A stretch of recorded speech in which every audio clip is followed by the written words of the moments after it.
जगाने पाहिली नाही असं युद्ध चालू होतं आहे, ज्याला आता आपण वर्ल्ड वॉर 1 म्हणतो. असं कधीच झालेलं नाही आहे. 1914मध्ये चालू होतं. वर्ल्ड वॉरचा काय इम्पॅक्ट मुंबईवरती आहे, मुंबईचं काय योगदान आहे दोन्ही वर्ल्ड वॉरवरती, हे सगळंच.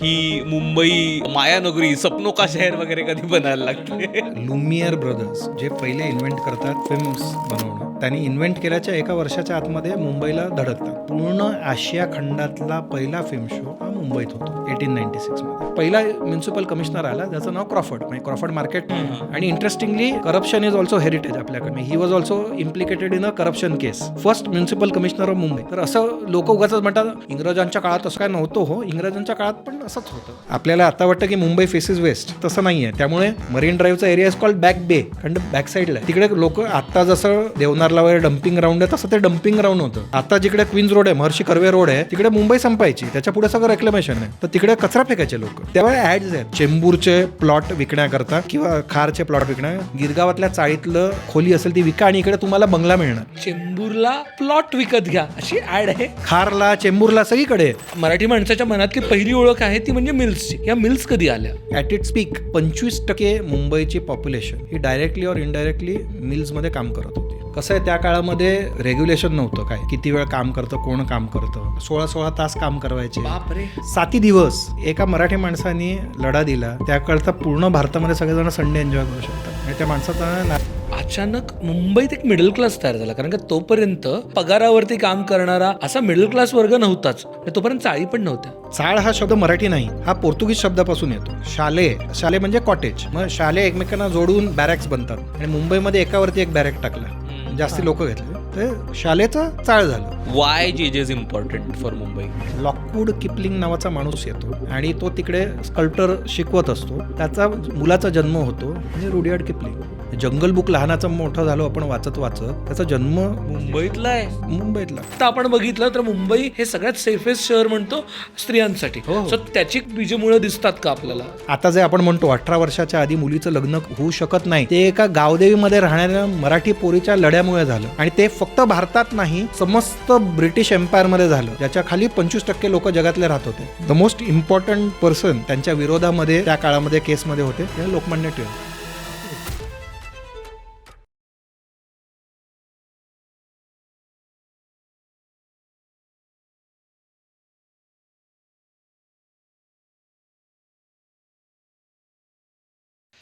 हॅलो नमस्कार. तुमच्या सगळ्यांचं मनापासून खूप खूप स्वागत आहे द मुक्तमुक्ष म्हणजे स्टार्टच्या या नव्या कोऱ्या एपिसोडमध्ये. गेल्या 2 एपिसोडमध्ये तुम्ही मुंबईच्या हिस्ट्रीबद्दल असा तुडुंब इन्फॉर्मेशन मिळते आणि मुंबई नव्याने बघतोय असं वाटतं. आपण अगदी 1 वर्षाभरापूर्वी जो मुंबईचा एपिसोड केला होता भरतदादासोबत, तेव्हा आपण 1660 ते 1760पर्यंत बघितलं. त्याच्यानंतर 1760 ते 1860पर्यंत बघितलं. आणि आपण आत्ताच्या एपिसोडमध्ये जो आपल्यासाठी तसा जवळचा काळ आहे, तसा ज्या गोष्टी अजून पण मुंबईत दिसतात, त्या सगळ्या बिल्डिंग्ज आहेत. त्या बिल्डिंग्स कशा उभं राहिल्या, आत्ता आपल्याला जे आजूबाजूला आपण बॉलिवूड बघतो ते कल्चर कुठून आलं, जे आपल्याला रोड्स दिसत आहेत, ज्या गोष्टी मुंबईचं स्ट्रक्चर दिसतं आहे, जे असं वेल प्लॅन्ड शहर दिसतं दक्षिण मुंबईसारखं, ते कशामुळं झालं. आणि जगातल्या बऱ्याचशा गोष्टींचा इम्पॅक्ट मुंबईवरती काय झाला आणि मुंबईतल्या एका गोष्टींनी जगातल्या महिलांचं आयुष्य कसं बदललं, या सगळ्या विषयांवरती आपण गप्पा मारणार आहोत आजच्या एपिसोडमध्ये. आणि याचसाठी अर्थात आपल्यासोबत आहे भरतदादा. भरतदादा, तुझं पुन्हा एकदा स्वागत आहे. आणि मी पुन्हा एकदा ओळख करून देतो भरतदादाची, जे पहिल्यांदा बघतात हा एपिसोड त्यांच्यासाठी. भरतदादा हाकी टूर्सचा संस्थापक आहे, मुंबईचा चाहता आहे, मुंबईवरती प्रचंड अभ्यास आहे आणि त्या अभ्यासातलं आपल्याला थोडं थोडं सांगता येतं आज. येस, तर ज्या लोकांनी याच्या आधीचा एपिसोड पाहिला आहे त्यांना माहिती आहे की आपण काय नोटवरती तो एपिसोड संपवला आहे. ज्यांनी नाही पाहिला तर त्यांनी आधीचे दोन्ही एपिसोड जाऊन बघा. मग अर्थात हा इंडिपेंडेंटली बघता येईलच एपिसोड. आपण यात 1860 ते 1914पर्यंत या एपिसोडमध्ये डिस्कस करणार आहोत. पण जर याच्या आधीचे एपिसोड्स पाहिले असतील तर तुम्हाला लिंक लागेल सगळ्याची. आणि लास्ट एपिसोड आपण या नोटवर एंड केला की अब्राहम लिंकनने काहीतरी केलं की ज्याच्यामुळे मुंबईचं भविष्य बदललं. तर अब्राहम लिंकनने काय केलं, तो तर आला पण नाही मुंबईत. कसं आहे की यादवी युद्ध म्हणजे सिव्हिल वॉर हे युनायटेड स्टेट्स ऑफ अमेरिकामध्ये सुरू झालं. आणि एब्राहम लिंकन हे नॉर्दर्न स्टेट्स म्हणजे उत्तरेतले जे राज्य होते त्यांचं प्रतिनिधित्व करत होते आणि दक्षिणेतल्या राज्यांना स्लेवरी हवी होती, म्हणजे गुलाम हवे होते, आफ्रिकेहून आणलेले गुलाम. कारण त्यांचे मोठे मोठे शेतं होती ज्याच्यामध्ये ते वेगवेगळ्या गोष्टी बनवत होते, पण 2 सगळ्यात मोठे कॅश क्रॉप्स होते जे त्या काळामध्ये अमेरिकेला सगळ्यात जास्ती परकीय चलन मिळवून देत होतं. तर ते होतं काय, तर एक म्हणजे कापूस आणि दुसरं होतं तंबाखू. तर हे दोन्ही टेक्सास असेल, फ्लॉरिडा असेल, ह्या ज्या दक्षिणेतली राज्य आहेत त्यांच्याकडून बनत होतं आणि तिकडून युरोपला जात होतं, बाकीच्या देशांमध्ये पण जात होतं. युरोपमध्ये खास करून इंग्लंडला जात होतं. कारण त्या काळामध्ये सगळ्यात औद्योगिकरण झालेलं जर कुठलं राष्ट्र असेल तर ते इंग्लंड.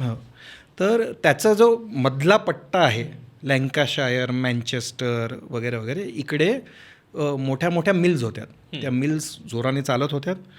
जगाकडून कापूस येणार, त्याच्यातून टेक्स्टाईल बनणार आणि बनलेलं टेक्स्टाईल हे वेगळ्या वेगळ्या राष्ट्रांमध्ये जाऊन ते विकणार. हे त्या काळात चालू होतं. मँचेस्टर आत्ता आपण फुटबॉलशी संबंध सगळे म्हणजे जेनझी बघता तिकडे, ते जेनझी कशाला सगळेच जण मँचेस्टर म्हटलं की मँचेस्टर युनायटेड. पण मँचेस्टरला एक मराठी शब्द आहे जे खूप कमी लोकांना माहिती आहे. तो म्हणजे आपण कुठल्याही मार्केटमध्ये जाऊन विकत घेतो, तो म्हणजे मांजरपाट.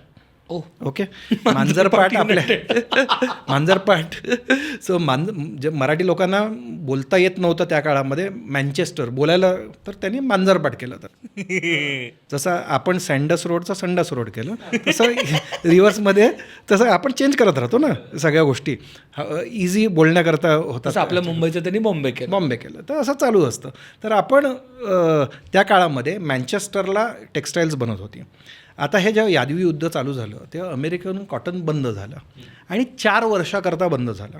आता तिकडे तर ऑलरेडी लेबरला पैसे द्यायचे आहेत, गिरण्या सगळ्या चालू आहेत, तर बंद कसं करणार? कॉटन पाहिजे. मग कॉटन येणार कुठून? तर कॉटन काय सगळीकडे बनत नाही, मग युरोपमध्ये तर बनतच नाही. जो काय असेल तो अशा गरम उष्ण प्रदेशामध्ये बनतो. टेक्सास उष्ण आहे, तिकडे बनतो, इजिप्तमध्ये बनतो आणि भारतात बनतो. बरोबर आहे. तर भारतामध्ये 2 महत्त्वाची केंद्र होती, ती म्हणजे गुजरात आणि विदर्भ. खामगाव वगैरे ह्या एरियामध्ये कॉटन बनायचा आणि या साईडला गुजरातमध्ये बनायचा. तर आपल्याला असंच उगाचच वाटतं, मागे एकदा मी इंद्रजितच्या ह्याच्यामध्ये बोललेलो की ह्या ज्या वेस्टर्न रेल्वे आणि सेंट्रल रेल्वे आपल्याला ट्रॅव्हल घरी जाण्याकरता बनवत, असं नाही. त्या कॉटन आणत होत्या. एक गुजरातला जात होती वेस्टर्न रेल्वे आणि सेंट्रल रेल्वे ही विदर्भापर्यंत जात होती आणि तिकडून सगळं माल मुंबईच्या बंदरात घेऊन येत होती. आणि हा माल इकडे आल्यावरती इकडे पूर्वी कॉटन ग्रीन म्हणायचे, म्हणजे आत्ता जो हॉर्निमन सर्कल आहे तो बॉम्बे ग्रीन होता, मग तिकडे कॉटन ट्रेडिंग झालं म्हणून कॉटन ग्रीन. तो कॉटन ग्रीन तिकडून हलवून कुलाबाला नेला आणि फायनली कुलाबाहून हलवून आत्ता कॉटन ग्रीन स्टेशन जिकडे आहे हार्बर लाईनवरती, तिकडे कॉटन ग्रीन आलं. आणि तिकडे तुम्ही कदाचित पारशांचे आडनावं ऐकली असतील, स्क्रूवाला आणि जीनवाला. तर स्क्रूवाला तुम्हाला वाटतं तसं नाही, कॉटन स्क्रूज म्हणजे एक असं लाकडाचा बॉक्स असेल, त्याच्या कॉटन घालायचं आणि स्क्रूनी टायटन करून त्याचा बेल बनवायचा आणि तो एक्सपोर्ट होणार, म्हणून तो स्क्रूवाला. हे मी रॉनी स्क्रूवालांना सांगितलं, त्यांनाच माहिती नव्हतं त्यांच्या आडनावाचं. आणि त्याच्यानंतर जिनवाला म्हणजे प्यायची जिन नाही, जिनिंग हा एक प्रोसेस असतो. तर त्या काळातले केवढे तरी असे आडनावं आहेत जी पारशांमध्ये अजूनही आहेत, कारण ते गोष्टी करत होते त्यावेळेला. आणि ते त्या काळामध्ये म्हणजे एवढा अमाप पैसा मुंबईमध्ये आला, कोणीच बघितला नव्हता एवढा पैसा आधी. म्हणजे तेव्हा स्टॉक मार्केट फॉर्मलाईज झालं नव्हतं, ते नंतर होईल, ह्याच्या 15 वर्षानंतर होईल. हे यादवी युद्ध चालू होतं, पण त्याच्या 1 दशक आधी एका बॅनियन ट्रीच्या खाली लोक ट्रेड करत होते. आपण त्याबद्दल नंतर बोलू. पण ते जे लोक होते त्याच्यामध्ये स्पेक्युलेशन चालू झालं की ज्या काही कंपनीजचे शेअर्स होते जे 100 रुपयाला असतील ते सडनली 5,000ला विकायला लागले. आणि कानगोष्टी होतात ना, तसं सगळेच जणं म्हणजे झाडू मारणाऱ्या लोकांपासून ते कंपनीच्या साहेबापर्यंत सगळे लोक वेगवेगळ्या कंपनीमध्ये इन्व्हेस्ट करायला लागले. आणि ते इन्व्हेस्ट काय करत होते? Land reclamation. तर मुंबई वाढवायची तर वेगळी बंदरं बांधायची आणि समुद्रामध्ये भराव टाकून आपण नवी लँड बनवायची जी विकून खूप पैसे येणार, वॉटेवर. ह्याच्यामध्येच सगळं स्पेक्युलेशन चालू होतं त्या काळामध्ये. सगळेजण इन्व्हेस्ट करतात एवढा पैसा. आणि it is called the white gold. सोन्यासारखं हे आहे की लोक स्वतःच्या घरातल्या गाद्या फाडून त्यातला कापूस विकायला लागले. अरे बापरे. कारण काय पैसा मिळतोय ना, म्हणजे जमिनीवर झोपू पण पैसा आलेला बरा, तर असं करून पैसा येतोय मुंबईमध्ये. वी आर लकी की त्यावेळेला फ्रेअर नावाचा एक गव्हर्नर मुंबईला मिळाला आणि त्याचा स्टॅच्यू म्हणजे खूप लोक लंडन आहे बघितलं असेल, लंडनला जाऊन समोरच्या एक्झॅक्ट समोरच्या बँकवरती थेम्सचा फ्रेअरचा स्टॅच्यू आहे. आणि आपण पहिल्या एपिसोडमध्ये म्हटलं इंजिनियर नावाचा हे होता, त्याला दृष्टी दिसली, त्याच्यानंतर सगळ्यात दृष्टी असलेला गव्हर्नर हा फ्रेअर. तर तो म्हणतो की आता तटबंदीची काय गरज आहे मुंबईला, आता काय मराठा साम्राज्य गेल्या कोणीच नाही, आपण पृथ्वीवरचे राजे म्हणजे जमिनीवरचे राजे, समुद्रातले राजे, पूर्ण भारत आपला आहे, तर आपल्याला काय गरज आहे याची. तर तटबंदी जी होती ती सगळी तोडायला सुरुवात केली. मी आता DN रोड आणि MG रोड जो आपल्याला दिसतो ते खंदक होते आणि त्याच्या भोवती एक नवा चंद्रकोरीसारखा नवा टाऊन न्यू बॉम्बे बनवलं, which was known as Frere town. नंतर त्याचं नाव देण्यात आलं, फ्रेअरनी सुरुवात केली. म्हणजे आत्ता ज्या तुम्हाला सुंदर इंग्रजांच्या काळातल्या बिल्डिंगी वाटतात, मग ते CSMVS म्युझियम असेल किंवा राजाबाई टॉवर असेल, कॉन्व्होकेशन हॉल असेल, हायकोर्ट असेल, BMCची इमारत असेल, CSMT स्टेशन असेल, हे सगळं त्या फोर्टच्या बाहेर आहे. It's a exoskeleton. तुम्हाला वाटतं ते fort area, it is outside fort. New Mumbai आहे त्यावेळेस. हां, एक्झॅक्टली. तेव्हा नवं बनवलेलं आहे आणि तेव्हा प्लॅनिंग केलं की ह्याच्यामध्ये काय होणार, आणि he selects the style which is known as Gothic. त्यामुळे मुंबईतल्या सगळ्या बिल्डिंग्स त्या काळामध्ये बांधलेल्या गोथिक शैलीच्या बांधलेल्या, नंतरच्या इंडो सॅरेसेनिकमध्ये आल्यात, पण त्या काळातल्या बांधलेल्या सगळ्या गोथिक शैली. आणि म्हणून ते आता वर्ल्ड हेरिटेज साईट आहे. ते आणि समोरचं आर्ट डेको जे आहे, जे पुढच्या भागात आपण बोलू, पण ते समोरासमोर आहे, हे त्या काळात बांधलेलं आहे. म्हणजे एब्राहॅम लिंकननी यादवी युद्ध केलं नसतं तर कदाचित मुंबईमध्ये एवढ्या सुंदर इमारती झाल्याच नसतं, कारण पैसा आला ना, तो इन्व्हेस्ट झाला. तर त्या काळामध्ये प्रेमचंद रॉयचंद हा त्या काळातला हर्षद मेहता होता. तर म्हणजे तो एवढा सक्सेसफुल होता की तो त्याच्या बायकाळाचा प्रेमोद्यान नावाचा त्याचा बंगला होता, त्याच्यातून बाहेर पडला की लोक फक्त त्याला बघायला उभे असायचे. त्यांचं असं मत होतं की प्रेमचंद रॉयचंदचा चेहरा पाहिला तरी आपल्याला पैसे मिळतील मार्केटमध्ये. तो एवढा लकी माणूस आहे. बापरे. पण हर्षद मेहतासारखा नाही, त्यांनी पायी पायी चुकाई, कळलं ना, म्हणजे ही लोकांचे पैसे इव्हेंच्युअली बुडवले नाहीत त्यांनी. आणि त्यांनी 1 लाख रुपये युनिव्हर्सिटीला दिले त्या काळामध्ये आपल्या आईच्या स्मरणार्थ, म्हणून त्याच्या आईचं नाव दिलं गेलं, जे मनोरा बांधला, तो क्लॉक टॉवर बांधला, की Rajabai tower, not Rajabai tower. खूप लोक त्याला भाई म्हणतात, बाईचं नाव आहे, त्याच्या आईचं नाव आहे. ज्या व्यक्तीने पैसे दिले 1 लाख रुपये was a big amount at that point of time. तर कलकत्ता युनिव्हर्सिटीला 1 लाख रुपये दिले आणि मुंबई युनिव्हर्सिटीला 1 लाख रुपये दिले, आणि म्हणून तो टॉवर बांधण्यात आला आहे तिकडे आणि तिचं नाव देण्यात आलं, आणि ती लायब्ररी आहे युनिव्हर्सिटीची. तर हा पूर्ण जो कालखंड आहे 4 वर्षाचा, ह्याच्यामध्ये प्लॅनिंग झालं, गोष्टी कशा झाल्या पाहिजेत. मुंबईमध्ये अडवे रस्ते बांधले 1861 to 1865. मग मुंबईमध्ये रस्ते कसे झाले पाहिजे, नियोजन कम्पॅरेटिव्हली कसं झालं पाहिजे, समुद्राची हवा नेटिव्ह टाऊनमध्ये कशी आली पाहिजे, म्हणजे आता ग्रँट रोड हे वगैरे असे प्लॅनिंग होत गेलं. त्याच वेळेला पहिला म्युन्सिपल कमिशनर आला. हे सगळं, कारण मुंबई आता एकदम बझिंग आहे, तर पहिला म्युन्सिपल कमिशनर आला ज्याचं नाव क्रॉफर्ड, म्हणजे क्रॉफर्ड मार्केट. आणि interestingly corruption is also heritage आपल्याकडे. He was also implicated in a corruption case. First municipal commissioner of Mumbai, कळलं ना, क्रॉफर्ड. तर असं लोक उगाच म्हणतात इंग्रजांच्या काळात असं काय नव्हतं. हो, इंग्रजांच्या काळात पण असंच होतं. तर they was corruption at that point of time. आणि का तर काहीतरी विटा पुरवल्या, त्याच्यामध्ये त्याचा इन्व्हेस्टमेंट होती, ज्या कंपनीने विटा पुरवल्यात, की काहीतरी कॉन्फ्लिक्ट ऑफ इंटरेस्ट होता. पण त्या काळामध्ये म्युन्सिपॅलिटी पूर्ण नव्हती. म्हणजे आणखी 2 दशकानंतर त्याच्यानंतर फॉर्मल बॉम्बे म्युन्सिपल कॉर्पोरेशन होणार आहे, आणि ती इमारत येणार, आणि Pherozeshah Mehta will write the act. That's why he is called the father of Mumbai municipality. त्यांचा स्टॅच्यू पण आहे बाहेर. तर ते नंतर होणार.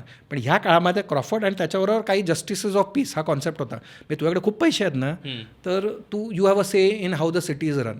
तर ते ॲडवाईस द्यायचे की काय केलं पाहिजे, तर सॅनिटेशन कसं असलं पाहिजे, हे कसं असलं पाहिजे, कचरा कसा उचलला पाहिजे वगैरे वगैरे. ह्या गोष्टींमध्ये श्रीमंत लोक इन्वॉल्ड होते. सो म्युन्सिपॅलिटी स्टार्ट्स, आणि Crawford takes the initiative of building the first market, जे प्रॉपर प्लॅन मार्केट आधी मार्केट्स आहेत पण प्रॉपर प्लॅन मार्केट ते क्रॉफर्ड मार्केट आहे. ऑल दिस ह्या काळामध्येच होतं आहे. आणि 1865मध्ये तो जो बबल एवढा मोठा झाला एक पटकन टाचणी लागते का तर तिथलं यादवी युद्ध संपलं. आता कॉटनला तेवढा रेट नाही मिळणार. तर ते जे 100 रुपयाची गोष्ट होती जी 5,000ला विकायला हवी ते सडनली 10 रुपयावरती आली शेअर्स. असे मी these are not the exact numbers पण मी आयडिया देण्याकरता तुला असं वाटतंय की आता तुझ्याकडे 10 लाख सपोज तू 10 लाख इन्व्हेस्ट केले ते तुझे 5 कोटी झाले तू एकदम नाचतोयस आणि नंतर तुला कळतं 2 लाख झाले तुझी काय रिॲक्शन होईल. आणि त्या काळामध्ये एक 10-15 रुपयामध्ये 6-7 माणसाची फॅमिली वर्षभर काढू शकत होती. बापरे. म्हणजे रुपया केवढा किमतीचा होता त्या काळामध्ये.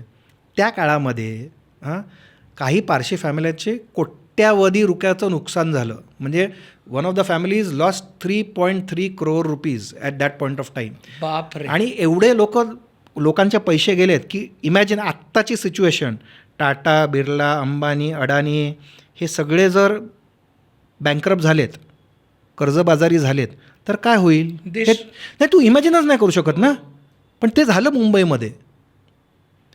मुंबईमधून लोक सोडून जायला लागलेत. पैसेच नाहीत.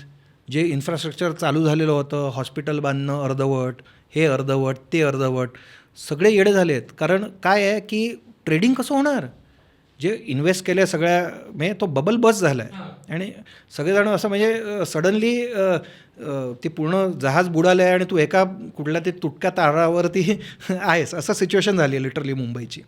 पण लकीली इजिप्तमध्ये त्या काळामध्ये काहीतरी होतं ज्याच्यामुळे मुंबईचं डेस्टिनी परत वरती जाणार. ते म्हणजे opening of Suez canal. Oh right बरोबर 1860-70चं 60 so end of the decade is when it opens 69मध्ये. त्याच्या आधी काय ना सगळे युरोपातली जहाजं Cape of Good Hope South आफ्रिकेला यायची आणि तिकडून कलकत्ता आणि मुंबई इक्विडिस्टंट आहे. आता काय झालं आहे सुएज कॅनल उघडलं मुंबई पहिलं लागतं. कलकत्त्याचं महत्त्व का होतं कारण गंगेवरून तुम्ही गुड्स दिल्लीपर्यंत यमुनेवरून नंतर किंवा कानपूर हे ते वगैरे कारण रस्ते चांगले नव्हतेत ना. बैलगाडीतून नेऊन किती नेणार बोटीतून नेणं इझी असतं.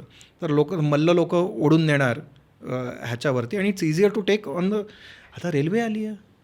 आपण आधीच्या एपिसोडमध्ये 1853मध्ये रेल्वे आणि ती झपाट्याने भारतभर स्प्रेड होते आहे. तर आता इकडे जो येणार माल तो फटकन ट्रेनमध्ये टाकता येतो भारतभर नेता येतो. कलकत्त्याचं काय गरज आहे.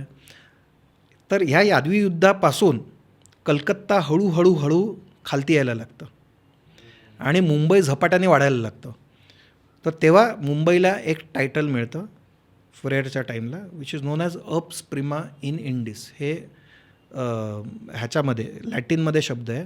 अप्स प्रिमा म्हणजे प्रायमरी सिटी इन इंडिस म्हणजे इंडिया म्हणजे भारताचं अग्रगण्य शहर.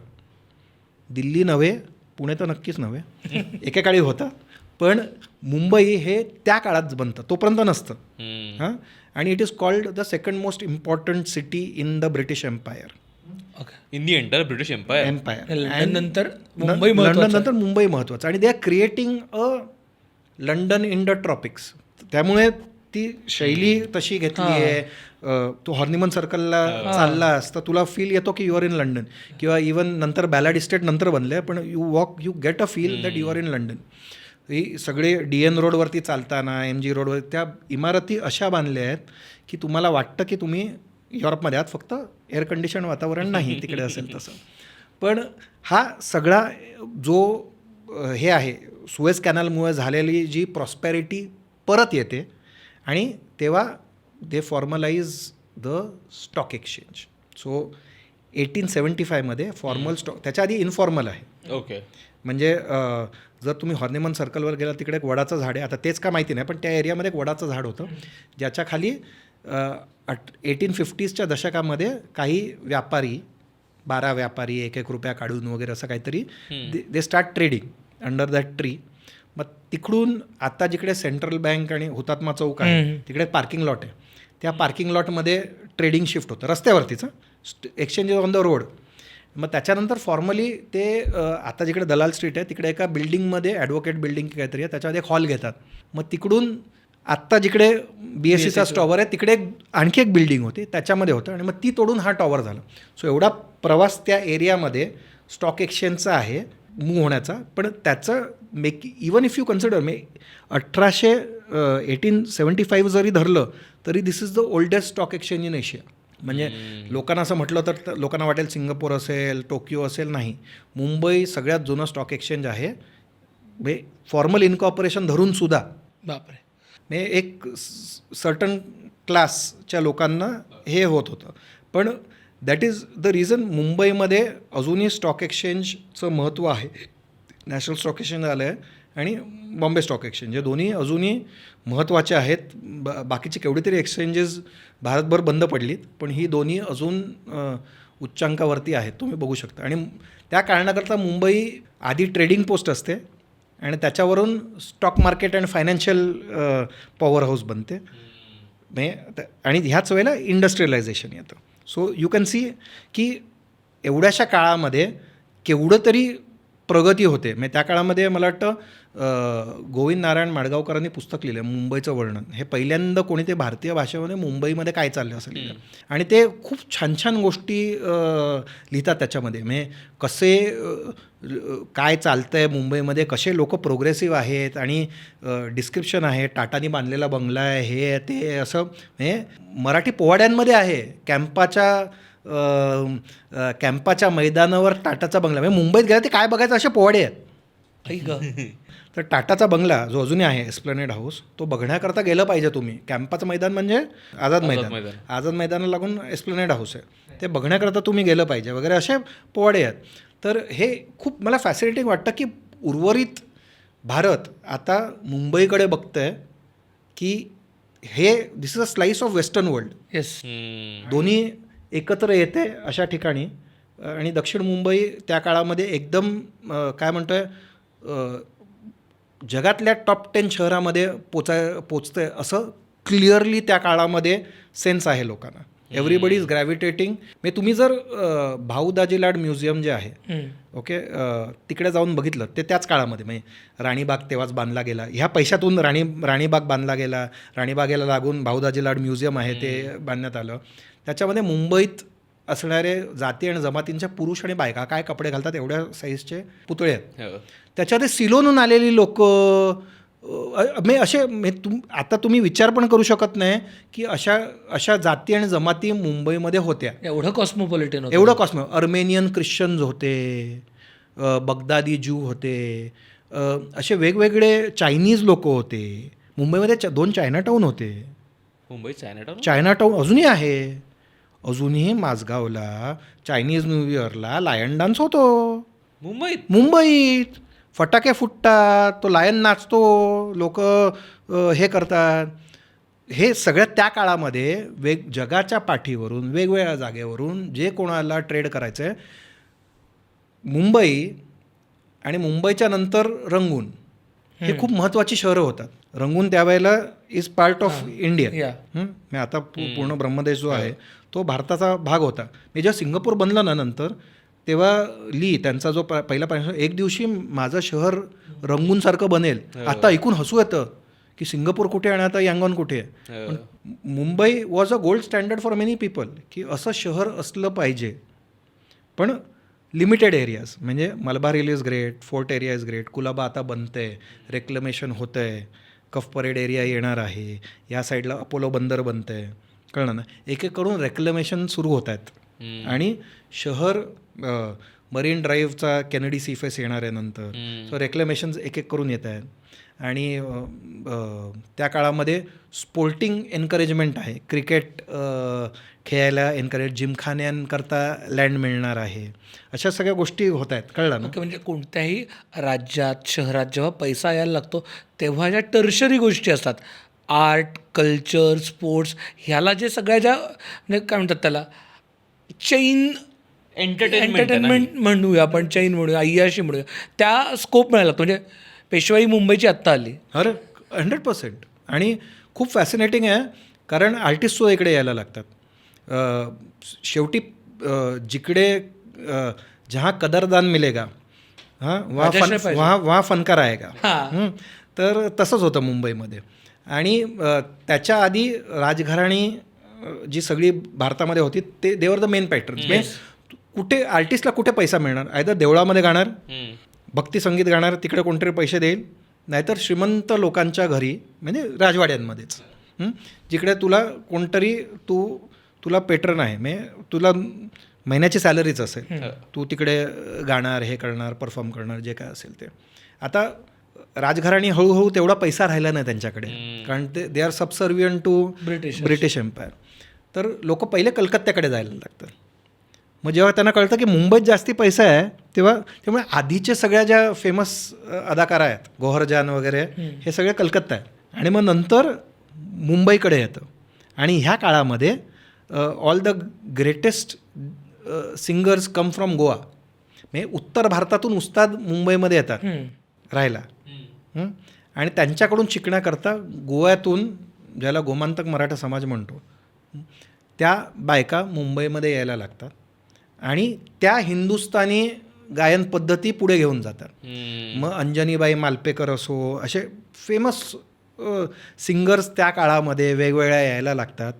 आणि मुंबई बिकम्स द फल्क्रम, जिकडून हिंदुस्थानी, म्हणजे एका पारशी माणसाने तर हिंदुस्थानी गायन उत्तेजक मंडळी सुरू केली की लोकांना पारशी माणसाने हां ऐकण्याकरता. You have to listen to music appreciation society 150 वर्षापूर्वी. ते दाखवतं की किती कदरदान लोक होते मुंबईमध्ये. आणि म्हणून हा जो पूर्ण आर्क आहे चौपाटीपासून ते कामाटीपुरापर्यंत, ह्याच्यामध्ये आर्टिस्ट लोक राहायला लागलेत. आणि आर्टिस्ट म्हणजे नॉट ओन्ली परफॉर्मिंग आर्टिस्ट, स्थापत्यशैली, पेंटर्स असतील, पहिले फोटोग्राफर्स असतील, हे सगळे लोक ह्या एरियामध्ये राहायला येतात, कारण it is a art district. हो, जे स्कूल ऑफ आर्ट पण तिथंच, जे school of art comes. So हे सगळी जी एरिया आहे इट बिकम्स अ सुपीक शेत आहे, ज्याच्यामध्ये वेगवेगळे ही वनस्पती उगतात आणि ते एकमेकांबरोबर सिम्बायोटिक रिलेशन म्हणतो ना, तसं आहे ते. म्हणजे कोणतरी एक म्हणजे फाळकेंनी जेव्हा पहिला चित्रपट बनवला तेव्हा देवारे नावाचा आर्ट स्टुडिओ होता, म्हणजे फोटोग्राफिक स्टुडिओ होता, त्यांनी फिल्म प्रोव्हाइड केली. कारण ते एनिवे त्यांच्या ह्याच्याकरता फिल्म मागवत होते, त्यांनी मागवली कारण त्यांच्याकडे लायसन्स असेल, जे काय असेल ते. कुठल्या तरी पेंटरनी एका स्कल्प्टर करता शिफारस दिली. अंजनीबाई मालपेकर त्यांना बघून इन्स्पिरेशन घेतलं त्यांना आणि दुसऱ्या काही गाणाऱ्यांना, आणि राजा रविवर्माने त्यांच्या देवी देवता बनवल्या. हे मला लहान असताना नेहमी वाटायचं की देव कुठली भाषा बोलतात, काहीतरी असलं पाहिजे, पण त्यांचे कपडे काय. आता विष्णू धोतर घालतो, माझे आजोबा धोतर घालतात, दूधवाला भैया पण धोतर घालतो, सांगता येत नाही काय. सगळ्या देव्या नऊवारी नसतात, म्हणजे गॉड्स मस्ट बी मराठी, असं माझं एक मत होतं. तर कारण आपल्याला आत्ता जसे देव दिसतात हे रविवर्माच्या दृष्टीने दिसतात, आणि तो एका मराठी बाईच्या प्रेमात होता, म्हणून त्यांनी तो त्या काळामध्ये आर्ट कंटेम्पररी करतोय की आत्ता जशा बायका तशा माझ्या देव्या आहेत. आत्ताच्या बायका नऊवारी नेसतात, जे काही लुगडी घालतात, जे काय तशा माझ्या देव्या आहेत. आणि त्याच्याकरता त्याला विरोध पण झाला. पण आता आपण ते स्टँडर्ड टेम्पलेट, म्हणजे कुठलंही जुनं देवारा पाहिला तर त्याच्यात राजा रविवर्माची लक्ष्मी, सरस्वती, गणपती हे असणार. हे सगळं मुंबईत झालं. तो होता केरळचा माणूस ना, पण तो मुंबईत का आला, कारण इकडे त्याला माहिती आहे की त्याच्या आर्ट ती विकली जाणार. ही जी कला आहे त्याच्या कदरदान इकडे आहेत, तो रिप्रिंट करू शकतो, तो विकू शकतो. हे दुसऱ्या कुठल्याही शहरामध्ये होणार नाही आहे.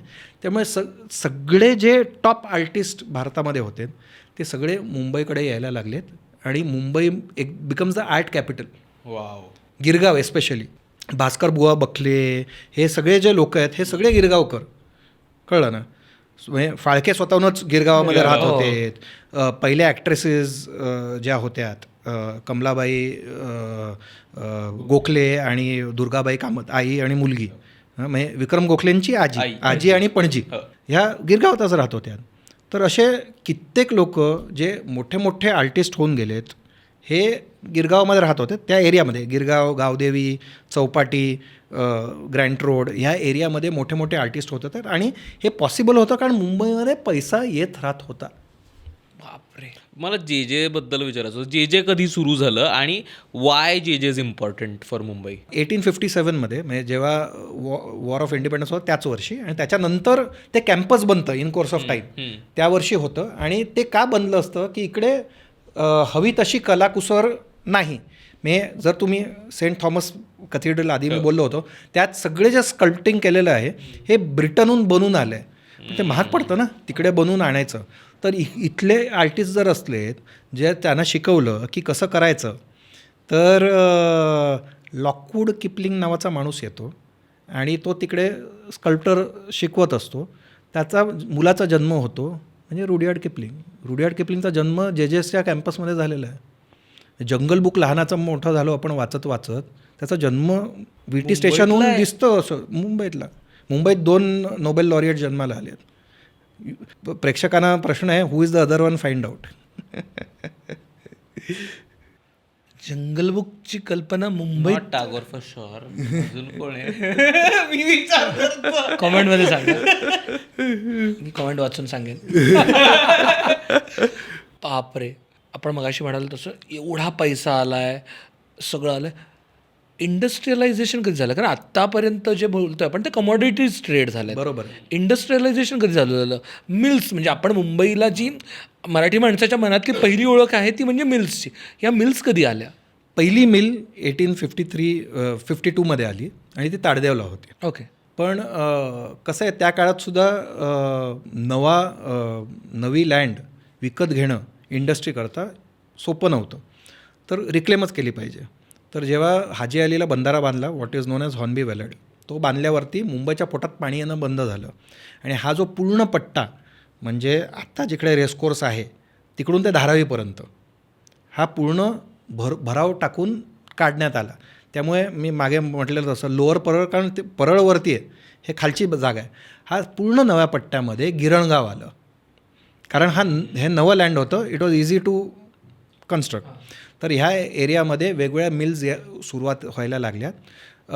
कॉटन बूमच्या नंतर जेव्हा पैसा लोक इन्व्हेस्ट करायला लागलेत आणि मोठ्या मोठ्या मिल्स यायला लागल्यात, मला वाटतं ॲट इट्स पीक 25% मुंबईची पॉप्युलेशन ही डायरेक्टली और इनडायरेक्टली मिल्समध्ये काम करत होती. वाव. डायरेक्टली म्हणजे काम करतो आहे किंवा ऑक्झिलरी इंडस्ट्री, त्याच्याकरता खानावळी चालू असतील, त्यांच्या हे करतील वगैरे वगैरे. एवढं प्रभाव होता गिरण गावाचा. आणि त्याच्या जस्ट आधी स्टीम बोट्स चालू झाल्यात, आगबोटी म्हणतात तसं वगैरे, आणि त्या कोकणात जायला लागल्यात. आता कोकणामध्ये पॉप्युलेशन होती पण तिकडे काम नव्हतं, इकडे काम होतं पण लोक नव्हते. तर आता दॅट बिकम्स द अट्रॅक्शन. तर 1860 नंतर कोकणातले लोक इकडे यायला लागतात आणि बोटीने. आणि मग इकडे जसं जसं औद्योगिकरण वाढायला लागतं तसा मराठी टक्का वाढायला लागतो. म्हणजे ऑलमोस्ट 1925 जेव्हा सेन्सस घेण्यात आलं तेव्हा 25% लोक म्हणाले आमचा जन्म रत्नागिरी जिल्हा, म्हणजे तेव्हा सिंधुदुर्ग रत्नागिरीचा भाग होता.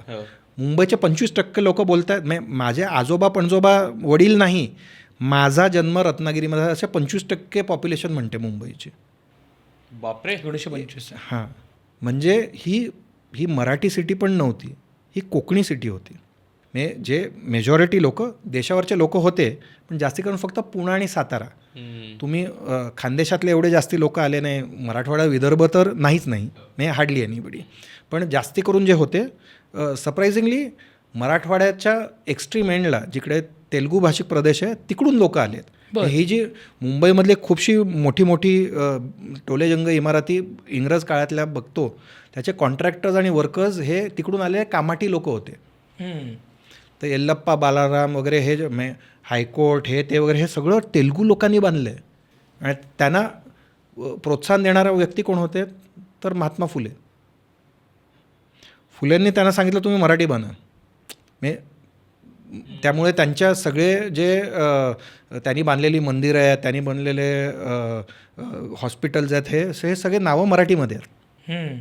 कारण फुल्यांचा इन्फ्लुएन्स आहे त्यांच्यावरती. आणि फुलेसुद्धा स्वतःहून कॉन्ट्रॅक्टरच होते. महात्मा फुलेंना ॲक्च्युली पदवी मुंबईत मिळाली आहे. महात्मा ही पदवी जी आहे, देशस्थ मराठा समाज ह्या मस्जिद बंदरच्या जवळ जे मस्जिद स्टेशन आहे त्यावर वॉकिंग डिस्टन्सवरती आहे.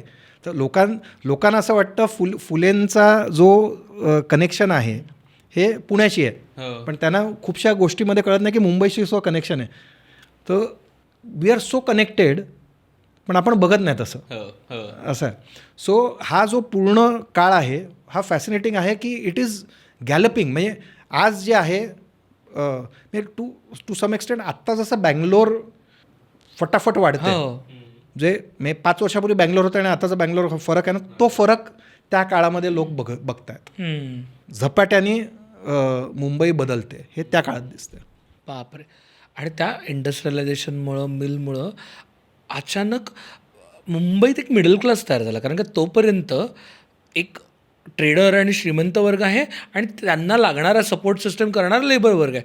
पण व्यवस्थित रोजंदारी आणि किंवा पगारावरती काम करणारा असा मिडल क्लास वर्ग नव्हताच. म्हणजे तोपर्यंत चाळी पण नव्हत्या. नाही, चाळी होत्यात ना. चाळी आधीपासूनच आहे. आज चाळ हा शब्द मराठी नाही, ओ हा पोर्तुगीज शब्दापासून येतो. ओके. तो शाले, स्वित्झर्लंडला शाले बोलतो ना, तसं शाले म्हणजे कॉटेज. मग शाले एकमेकांना जोडून बॅरॅक्स बनतात, बरोबर आहे. आणि मुंबईमध्ये एकावरती एक बॅरॅक टाकला, जास्ती लोक घेतले, तर शालेचं चाळ झालं इन कोर्स ऑफ टाईम.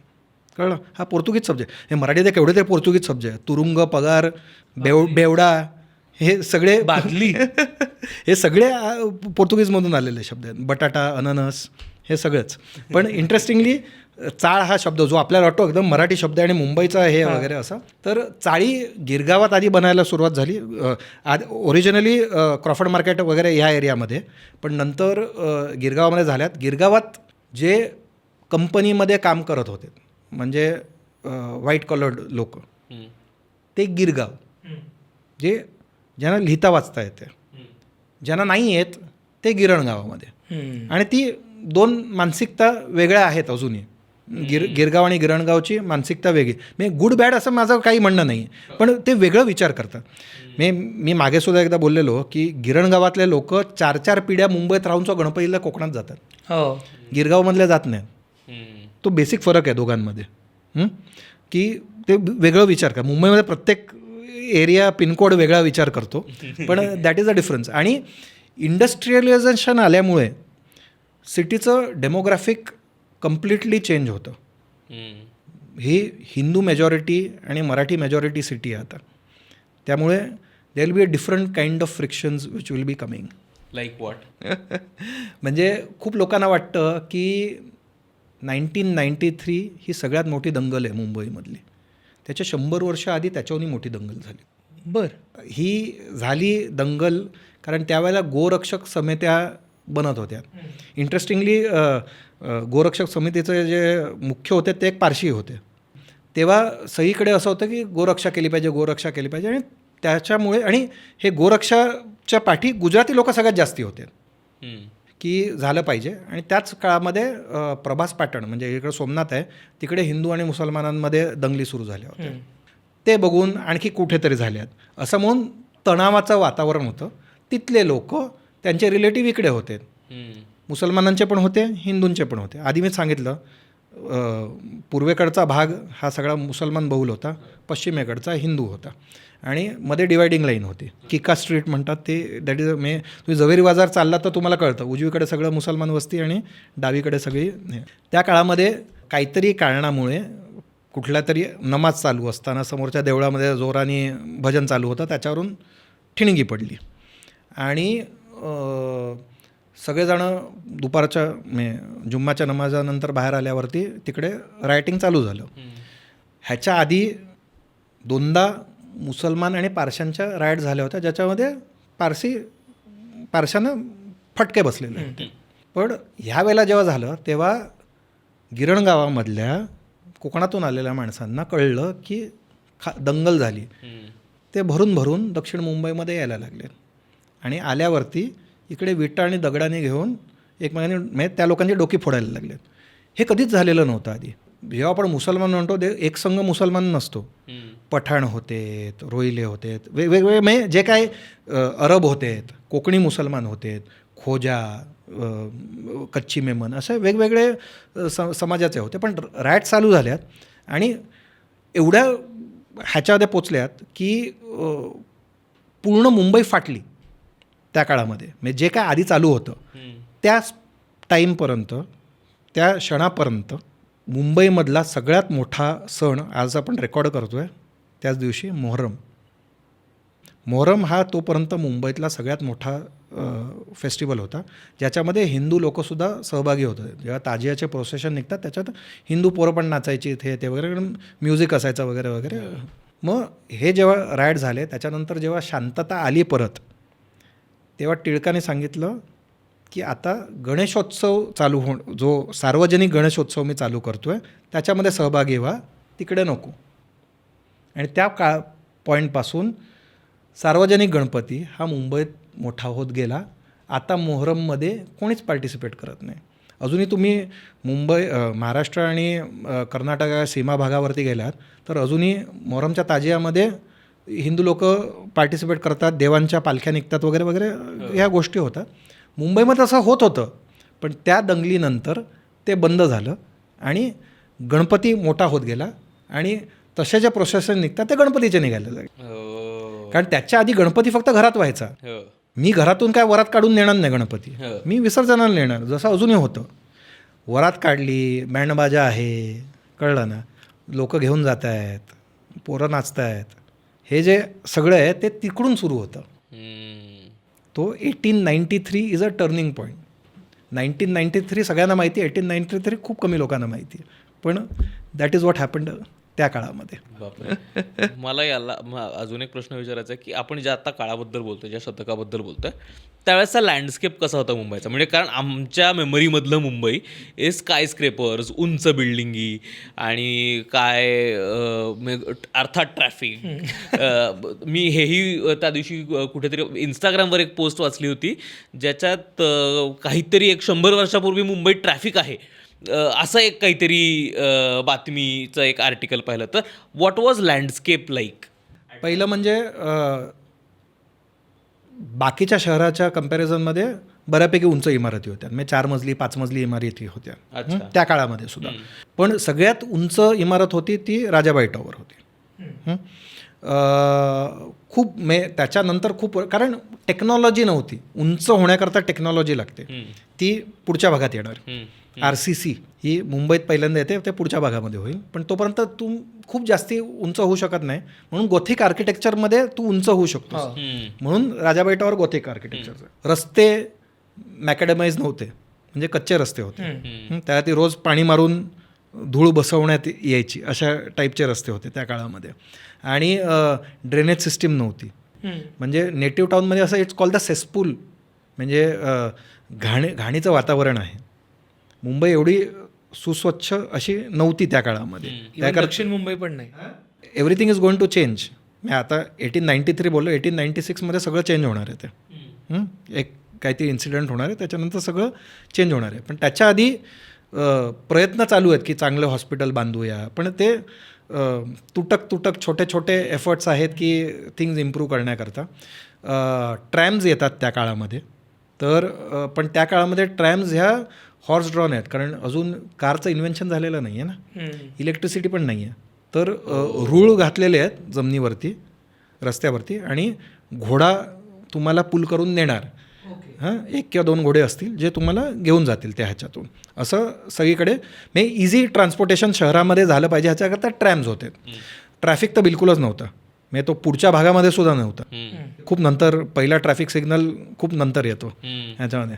पण ट्रॅफिक असा नाही आहे, लोक पायीच चालायचे. ट्रेन होती, म्हणजे तुम्हाला दूर कुठे जायचं तर ट्रेन आहे, म्हणजे दादरला जायचं आहे, वांद्र्याला जायचं आहे, कुर्ल्याला जायचं आहे, तुम्ही ट्रेन पकडाल, नाहीतर तुम्ही चालतच जाणार, कुठेही जाणार. ते ट्रॅम आल्यामुळे ते थोडं सोयीचं आहे. पण त्या काळामध्ये सगळीकडे सरकारी तबेले होते. म्हणजे काय तर घोडे बांधण्याकरता, आणि घोड्यांचं पॉटी सगळीकडे असल्यामुळे मुंबईमध्ये खूप दुर्गंधी होती, खूपच दुर्गंधी होती मुंबई. म्हणून 1897 जेव्हा पहिल्यांदा मोटर कार आली तेव्हा लोक खुश झाले, आता घाणीचा वास जाणार, त्यांना काय माहिती पोल्युशन येणार आहे ते नंतर. पण त्या काळामध्ये सगळेजण खुश झालेत की इंडस्ट्रियलाइज वास होतो, तेव्हा शेणाचा वास होता सगळीकडे. म्हणजे मुंबई स्टिंग्स असं, म्हणजे बॉम्बे स्टिंग्स असं हे होतं, कारण सगळीकडे घोड्याची लीड पडलेली असायची. त्या काळामध्ये असं होतं की एक स्टेज कॉन्सेप्ट होता, एवढे काय किलोमीटर असेल एवढाच घोडा चालणार, नंतर तो थकणार, मग तो बाजूला ठेवायचा, दुसरा घोडा लावायचा, आणि तर तिकीट त्याच्यावरती होतं, तुम्ही किती घोडे बदलले. किती घोडे बदलले कळलं ना, ह्याच्यातही तिकीट असायचं. आणि कित्येक वर्ष त्याच्यानंतर BESTची बस आली तरी तेच लॉजिक होतं की घोडा थकतो त्याच्यानंतर तुमचं हे घोडा गेला तर पण ते चेंज झालेलं नव्हतं, त्याला स्टेजेस म्हणतात काहीतरी. अजूनही आपण हॉर्स पॉवरच वापरतो. हॉर्स पॉवर वापरतो, तसं आहे ते. तर गोष्टी बदलत नाही, ते म्हणजे चिटकवत राहतात पुढच्या ह्याच्याकरता आपण असं. तर त्या काळामध्ये दुसऱ्या गोष्ट म्हणजे मुंबई लोकांच्या मते वॉज फेसिंग ईस्ट, कारण सगळे मुंबईत बंदरातून येत होते. आपल्याला आता वाटतं की मुंबई फेसिस वेस्ट, पश्चिमेकडे बघते, तसं नाही आहे. त्यामुळे मरीन ड्राईव्हचा area is called back bay, कारण बॅक साईडला आहे. तिकडे लोक आत्ता जसं देवनारला वगैरे डम्पिंग ग्राउंड आहे तसं ते डम्पिंग ग्राउंड होतं. मरीन ड्राईव्ह नव्हतंच तेव्हा. आता जिकडे क्वीन्स रोड आहे, महर्षी कर्वे रोड आहे, तिकडे मुंबई संपायची, त्याच्या पुढे सगळं रेक्लेमेशन आहे. तर तिकडे कचरा फेकायचे लोक, तिकडे सगळी बरियल ग्राउंड्स होती. इनफॅक्ट आम्ही तिकडे एक वॉक करतो, ग्रिझली गिरगाव म्हणून, भूतानचा वॉक आहे, रात्री हे दाखवण्याकरता की कसे तिकडे सगळे बरियल ग्राउंड्स होते, म्हणजे स्मशानभूमी आणि दफनभूमी होत्या सगळ्या त्या एरियामध्ये. So that is very fascinating पूर्ण ह्याच्यामध्ये. आणि मी आधी म्हटलं तसं त्या काळामध्ये रस्ते बांधायला सुरुवात केली की ईस्ट वेस्ट, म्हणजे दृष्टिकोन तसाच आहे. मी मागे म्हटलं तसं नॉर्थ साऊथ रस्ते आहेत सगळे, तर ईस्ट वेस्ट रस्ते पहिल्यांदा, मग Bellasis road, Grant road, Princess street, Sandhurst road, असे म्हणजे समुद्राकडून हवा ही मुंबईच्या आत आली पाहिजे त्याच्याकरता नवे नवे रस्ते नंतर बांधण्यात आले. पण ओव्हरऑल मोस्टली लोक चालायचेत. ट्रॅम झाल्यावरती इट वॉज स्लाइटली बेटर, पण बस सर्व्हिस आल्यावरती खूप बदललं. पण त्याकरता नेक्स्ट पार्टमध्ये येणार, ह्या पार्टमध्ये बस सर्व्हिस येणार नाही त्याकरता. ओके. आणि दुसरी एक गोष्ट, पाणपोळ्या सगळीकडे असायच्या. आता बिस्लेरीचं पाणी मिळतं ना, तर जेव्हा जे श्रीमंत लोक होते ते सगळीकडे पाणपोळ्या बांधायचेत. आणि पाणपोळ्या बांधल्यात की तिकडे पाणी पिता येतं, म्हणजे खालती हौद असायचा ज्याच्यातून घोडे किंवा बैल पाणी पिणार, आणि वरती जे कसं बेसिन टाईप असेल तिकडे माणसं पिणार पाणी. असं सगळीकडे सवाब का काम आहे असं तेव्हा, म्हणजे पुण्याचं काम आहे ह्याच्याकरता, पाणी पाजण्याकरता अशा सगळीकडे मुंबईभर पाणपोळ्या होत्यात. आता ते परत रिस्टोर होत आहेत, पण त्या काळामध्ये पाणपोळ्या सगळीकडे असायच्यात मुंबईमध्ये पाणी पिण्याकरता. पैसा आला, ट्रान्सपोर्टेशन त्या काळाच्या मनाने मॉडर्न ट्रान्सपोर्टेशन चालू झालं. जे स्कूल ऑफ आर्ट आलं, हॉस्पिटल्स आले, कॉलेजेस आले, आर्ट लायब्ररीज आल्या, हे सगळं घडतं आहे. तेव्हा कुठेतरी सामाजिक संघटना किंवा सामाजिक स्ट्रक्चर्स पण मॉडर्नाइज होत असतील ना. म्हणजे स्त्री हक्क असेल, या गोष्टींना पण, कारण आत्ता आपण बघितलं तर मुंबई हे सगळ्यात सेफेस्ट शहर म्हणतो स्त्रियांसाठी. सो त्याची काही बीजे मुळं दिसतात का? बरोबर आहे एकदम. कारण त्या काळामध्ये बायकांकरता, म्हणजे विमेन्स इमॅन्सिपेशन जे म्हटलं जातं त्याच्याकरता खूप लोकांनी लढा दिला. आणि पहिले फेमिनिस्ट सगळे पुरुषच होते. रानडे असतील, हे पूर्ण प्रार्थना समाजामधले लोक असतील, हे बऱ्यापैकी त्या काळी रमाबाई रानडेंनी खूप पुढाकार घेतला. सेवा सदन पुण्यात पण आहे, मुंबईत गावदेवीला पण आहे. त्या काळामध्ये त्यांनी हॉस्टेल काढलीत बायकांकरता. त्या काळामध्ये त्यांनी म्हणजे फोटोग्राफ्स आहेत, नऊवारीमध्ये लोक टेबल टेनिस खेळत आहेत. पंडिता रमाबाई होत्यात, त्यांनी आर्य महिला समाज सुरू केला की पहिलं हॉस्टेल जिकडे वर्किंग विमेन राहू शकतात. हो, हे आधी विचारच करू शकत नव्हतं ना की कुठली स्त्री असेल. म्हणजे सेवा सदनमध्ये जेवण बनवणं, शिवणकाम करणं ह्याच्याकरता कोर्सेस व्हायचे की स्त्री आर्थिकरित्या स्वावलंबी झाली पाहिजे दुसऱ्यावरती. म्हणजे ती जर विधवा असेल तर ती कोणाच्याकडे भीक मागितलं नाही पाहिजे, ह्याच्याकरता खूप काम झालं. मला सगळ्यात फॅसिनेटिंग केस ह्याच्यामध्ये ते आहे, तुम्ही बॉम्बे नॅचरल हिस्ट्री सोसायटी ऐकलं असेल तर त्याच्या 6 फाउंडर्सपैकी 2 मराठी होते. एक होते आत्माराम पांडुरंग आणि दुसरे होते डॉक्टर सखाराम, दोघे डॉक्टर होते, सखाराम अर्जुन. आणि सखाराम अर्जुन हे एकदम सेलिब्रेटेड डॉक्टर होते, फिजिशियन होते. आणि त्या काळामध्ये लोकांना दाखवण्याकरता त्यांची जेव्हा पहिली पत्नी गेली तेव्हा दुसरं लग्न त्यांनी एका विधवेशी केलं. ते त्या काळाकरता म्हणजे 1880च्या दशकामध्ये हे रॅडिकल होतं. आणि ती बालविधवा वगैरे नव्हती, तिला मुलगी होती एक बरं आधीच्या लग्नापासून. आणि त्या मुलीलासुद्धा त्यांनी स्वतःची मुलगी म्हणून दत्तक घेतलं. आता हे त्या काळाकरता खूपच पुरोगामी होतं. म्हणजे लोक लिटरली शेण घालतील तोंडामध्ये असं सिच्युएशन होती. तरी त्यांनी रेटून धरलं की मी हे करणारच. आणि त्या काळामध्ये असं होतं की मुलींची लग्न 8-9 वर्षाची असताना लग्न व्हायची. जेव्हा मुली वयात येतील तेव्हा त्या सासरी राहायला जाणार. त्याच्या आधी उंच माझा झोका सिरीजमध्ये तुम्ही बघितलं असेल. तर तसं त्या काळामध्ये होतं. तर तसं ही जी त्यांची दत्तक घेतलेली मुलगी होती रखमाबाई, रखमाला त्यांनी शाळेत शिकवायला सुरुवात केली वगैरे वगैरे आणि तिचं लग्न करून दिलं. त्यांच्याच एक कोणतरी दूरच्या नातेवाईकाबरोबर लग्न केलं. तो 10 वर्षांनी मोठा होता. ते इट वॉज व्हेरी कॉमन त्या काळामध्ये की एज गॅप असणं. आणि ती जरा मोठी झाली, वयात आली, तेव्हा तिचा नवरा सांगतो आता तू माझ्याबरोबर राहायला ये. ही म्हणते ही इयत्ता होऊ दे, पुढच्या इयत्तेत बघूया. असं तिचं शेवटी एक दिवस त्याची सटकते. तो म्हणतो की तू येते की मी कोर्टात जाऊ. ती बोलते जा. तर तिचा नवरा कोर्टात जातो आणि कोर्टामध्ये फायनल रिझल्ट येतो. ते सांगितलं जातं की हिंदू धर्माचे जे काही स्क्रिप्चर्स आहेत ते पूर्ण त्याचं विश्लेषण केलं आणि ती नवऱ्याला नाही म्हणू शकत नाही. तिचं अंग हे त्याच्या मालकीचं आहे. आणि त्यावेळीचे words he cannot be denied conjugal bliss. तर तुला त्याच्याबरोबर जाऊन राहावं लागणार. आत्ताच्या पिरियडमध्ये सुद्धा कुठल्या बाईला कोर्टाने काहीतरी एक आदेश दिला तर दुसरं काय ऑप्शन नाही. पण ही पोरगी म्हणते नाही. ती क्वीन व्हिक्टोरियाला पत्र लिहिते की असं असं आहे आणि मला पुढे शिकायचं आहे, मला नवऱ्यावर राहायला जायचं नाही. तर क्वीन व्हिक्टोरिया एक स्पेशल हे काढते की टू ॲनल हर मॅरेज. हे लग्न रद्द झालेलं आहे. तिला इंग्लंडला बोलावलं जातं भाषण देण्याकरता की काय. म्हणजे ती त्या काळातली मलाला युसुफजाई आहे. Wow. I am talking of 1890s. तिला बोलावलं जातं आणि ती वेगवेगळं करते आणि तिला विचारलं जातं की काय करायचं, तुला काय करायचं आहे. ती म्हणली आता तिचे सावत्र वडील वारले आहेत सखाराम अर्जुन, पण त्यांच्यासारखं मला डॉक्टर बनायचं आहे. त्याच्या आधी आनंदी गोपाळ झाल्यात पण त्या प्रॅक्टिसिंग नाही आहेत. त्या लवकर गेल्या. कुमुदिनी बंडोपाध्याय मला वाटतं बंगालमध्ये म्हणजे भारतातली पहिली प्रॅक्टिसिंग डॉक्टर बंगालमध्ये होत्या. आणि त्याच्यानंतर रखमाबाई तिकडून स्टडी करून मुंबईत येतात. नंतर सुरतेला अजूनही त्यांनी एस्टॅब्लिश केलेलं हॉस्पिटल आहे, त्याच्यात त्यांचं नाव आहे डॉक्टर रखमाबाई. म्हणजे त्यांचं आडनाव राऊत होतं तरी त्या काळात आडनाव लावत नव्हते कारण ते प्रार्थना समाजामध्ये वगैरे जात कळू नये म्हणून. तर तिकडे भावनगर गुजरात, आत्ता जो गुजरात आहे तो तेव्हा बॉम्बे प्रेसिडेन्सीमध्येच होता. तिकडे सगळीकडे त्यांचं खूप हे होतं. आणि आईचं जे घर आहे जे अजूनही उभं आहे त्याच्या पाठी त्यांनी बंगला बांधला नंतर रिटायरमेंटमध्ये. तो त्यांच्या मृत्यूनंतर त्यांनी सांगितलं इकडे मुलींकरता शाळा झाली पाहिजे जी अजूनही उभी आहे, शारदा मंदिर. आता मला वाटतं लोढा फाउंडेशन चालवतं. पण माझी खंत एकच आहे की आतमध्ये रखमाबाईचं एकही पोर्ट्रेट नाही त्या शाळेमध्ये. अरे बापरे. असायला पाहिजे ना. त्यांच्या जमिनीवरती जर हे उघडं नाही, म्हणजे कुठे उल्लेख नाही, त्यांच्या वेबसाईटवर पण उल्लेख नाही, काही नाही. झाला पाहिजे माझ्या मते. तर महत्त्व काय या लढ्याचं की त्या एका मुलीच्या लढ्यामुळे जगातल्या 25% बायकांचं जे भविष्य होतं ते बदललं. कसं?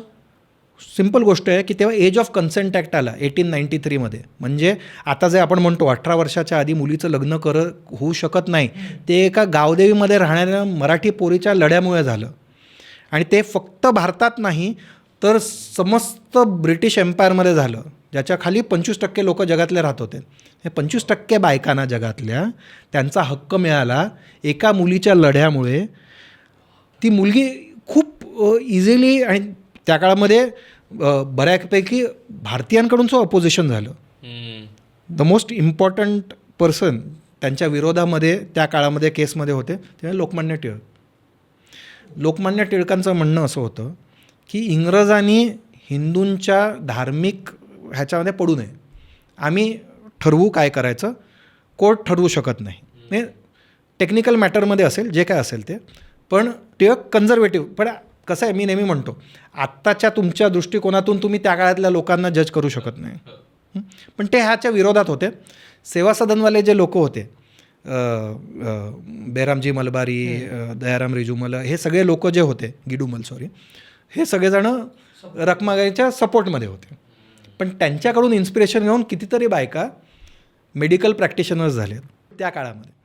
कारण काय आहे, त्या काळामध्ये स्त्रिया पुरुषांकडून प्रसूतिगृहामध्ये ऑपरेशन हे ते वगैरे, मग त्या कोण दाई करणार, ती ट्रेंड नसणार, मग मुलं त्या काळात बायका लवकर मरायच्यात, कारण जन्म देताना मरायच्यात किंवा मूल मरायचं, ह्याच्याकरता चांगले डॉक्टर झाले पाहिजे. म्हणून एनकरेजमेंट होतं की मग कामा अँड ऑलब्लेस हॉस्पिटल बनलं, त्याच्यामध्ये डॉक्टर जमनादे देसाई हे ते वगैरे अशा म्हणजे केवढं, आणि पारसी आणि मराठी ह्याच पायोनियरिंग डॉक्टर्स बनले ह्या सगळ्या ह्याच्यामध्ये. कारण ते पहिले एज्युकेशनमध्ये पहिले पडणारे लोक होते, तर ते होणं साहजिक होतं की ते पहिले डॉक्टर्स झालेत. आणि सगळा जो इन्फ्रास्ट्रक्चर तयार झाला त्या काळामध्ये बायकांच्या हक्काकरता इकडे खूप काय झालं पाहिजे ह्याच्याकरता खूप काय झालं. सो तिकडे एक रस्ता आहे, पंडिता रमाबाई रोड आहे, आणि परपेंडिक्युलर दुसरा रस्ता एक डॉक्टरांवरती, आणि त्या जंक्शनचं नाव सेवा सदन जंक्शन आहे, कळलं ना.